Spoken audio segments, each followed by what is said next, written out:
A ver, ¿nos hemos parado a pensar alguna vez cómo se sostienen las estructuras de poder? Porque, ojo, no siempre es a base de fuerza, ¿eh? Hoy vamos a meternos de lleno en esa arquitectura invisible que, sin que nos demos cuenta, moldea nuestro mundo. Hablaremos de hegemonía y de clase social. Venga, pues vamos al lío. La gran pregunta que vamos a intentar responder es justo esa. ¿Cuál es el truco? ¿Cómo es posible que un grupo dominante consiga que el resto? Bueno, que todos los demás acepten su forma de ver las cosas y a menudo sin levantar la voz. La respuesta, la verdad, está en un concepto potentísimo. Y ese concepto, como decía, es la hegemonía. Y no pensemos en un control a la fuerza, en algo violento. ¿Qué va? Es algo mucho, mucho más sutil. Y precisamente por eso es increíblemente eficaz. A ver, para que nos entendamos, la hegemonía es, en esencia, una forma de poder donde un grupo dominante no necesita imponer sus ideas por la fuerza. ¿Qué hace entonces? Pues persuade. Convence al resto de que sus valores, sus creencias, su forma de ver la vida es simplemente lo normal, el sentido común. Logra que parezca la única manera lógica de pensar. Por ejemplo, esa idea que hemos oído mil veces de que el éxito de cada uno depende solo de su esfuerzo, ¿no? Pues eso se presenta como una verdad universal, como algo obvio, y no como lo que es, una ideología con unas consecuencias muy concretas.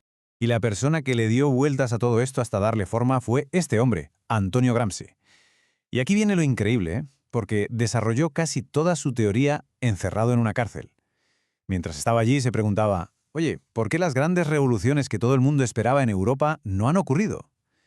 Y llegó a la conclusión de que el poder era algo más que tener el control del gobierno o de la economía. Había algo más profundo. Claro, para entender bien lo que propone Gramsci, es súper importante ver de dónde viene la palabra. Originalmente, en la antigua Grecia, hegemonía significaba algo muy simple: dominación militar. Una ciudad-estado machacaba a otra y punto. Poder por la fuerza, sin más. Pero lo que hace Gramsci es darle una vuelta de 180 grados. Él no habla de ejércitos, habla de liderazgo cultural y moral. El poder no se consigue conquistando, se consigue convenciendo. Y aquí es donde la cosa se pone seria porque la consecuencia es brutal. La hegemonía alcanza su máxima eficacia cuando un grupo, digamos no dominante, empieza a ver el mundo a través de los ojos del grupo que sí domina. Es tan potente que pueden llegar a renunciar a su propia identidad, a su propia cultura, porque han interiorizado, se han creído que la otra visión es la correcta, la natural. Vale, entonces, si la hegemonía es la herramienta, el método, necesitamos saber sobre qué estructura funciona. Y esa estructura, ese plano sobre el que se construye todo, es la clase social.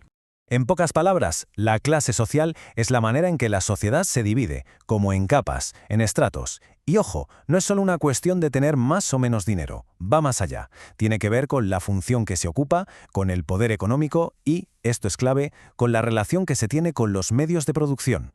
Pero claro, la pregunta del millón es, ¿cómo se dibujan esas líneas? ¿Cómo se definen esas capas? Pues no hay una única respuesta, la verdad. Vamos a echar un vistazo a dos de las teorías más importantes que intentan explicar este mapa social. El primero, un clásico, Karl Marx. Para Marx, la cosa era bastante directa, por así decirlo, y se centraba en el conflicto. Su idea es que tu sitio en la sociedad lo define una sola cosa, una variable fundamental. O eres dueño de los medios para producir, o tienes que vender tu tiempo y tu esfuerzo para vivir. Y esto, claro, crea un escenario con dos grandes equipos enfrentados. Por un lado, la burguesía, los dueños del capital, de las fábricas, de la tierra. Y por otro, el proletariado, los trabajadores, los que solo tienen su fuerza de trabajo.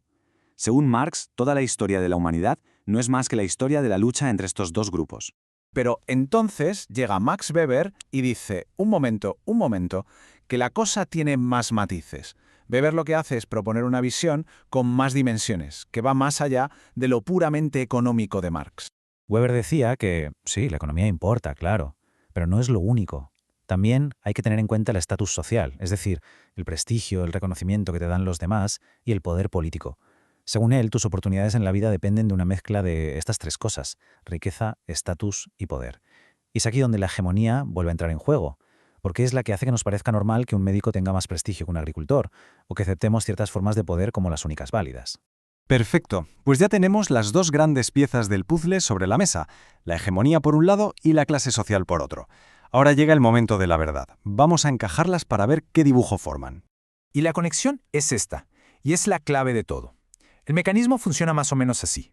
Una clase dominante, pensemos en la burguesía de Marx, usa su influencia para que su ideología, su visión del mundo, se convierta en la norma para todos.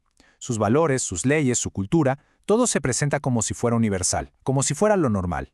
Al final, las otras clases lo asumen, lo consienten y lo ven como lo que hay, como algo natural. Esto lo vemos por todas partes, ¿eh? En la publicidad que nos dice que la felicidad es consumir, o en la forma en que los informativos presentan ciertas noticias. Y ojo, no es que hay un grupo de gente en una sala oscura planeándolo todo. No es una conspiración. Es un sistema que funciona sobre todo porque tiene nuestro consentimiento. Para que nos hagamos una idea, a mí me gusta esta analogía. Si la estructura de clases sociales es el hardware, el ordenador, la hegemonía es el sistema operativo. Es ese software invisible que hace que todo funcione de una manera determinada, que los programas corran como tienen que correr y que el sistema entero parezca lógico y coherente. Bueno, hemos recorrido un buen trecho, ¿eh? Desde Gramsci en su celda hasta las visiones enfrentadas de Marx y Weber. Entonces, después de todo esto, ¿con qué nos quedamos? ¿Cuál es la idea principal? Pues la gran conclusión, creo yo, es que el poder más eficaz casi nunca es el que se ve. Es el invisible. La hegemonía es ese poder que funciona cuando damos por sentadas ciertas ideas, cuando las aceptamos como verdades absolutas sin preguntarnos, oye, ¿y a quién le beneficia que pensemos así? Entender este concepto es como ponerse unas gafas especiales que nos permiten empezar a ver todas esas estructuras que normalmente están ocultas. Y con esto lanzo una última reflexión para que nos la llevemos a casa. Pensemos en el mundo de hoy, en nuestro día a día. ¿Qué ideas quedamos por hechas, por sentido común, sobre el éxito, sobre la familia, sobre el trabajo, podrían ser en realidad una forma de hegemonía? ¿Cuáles de esas verdades hemos aceptado sin más?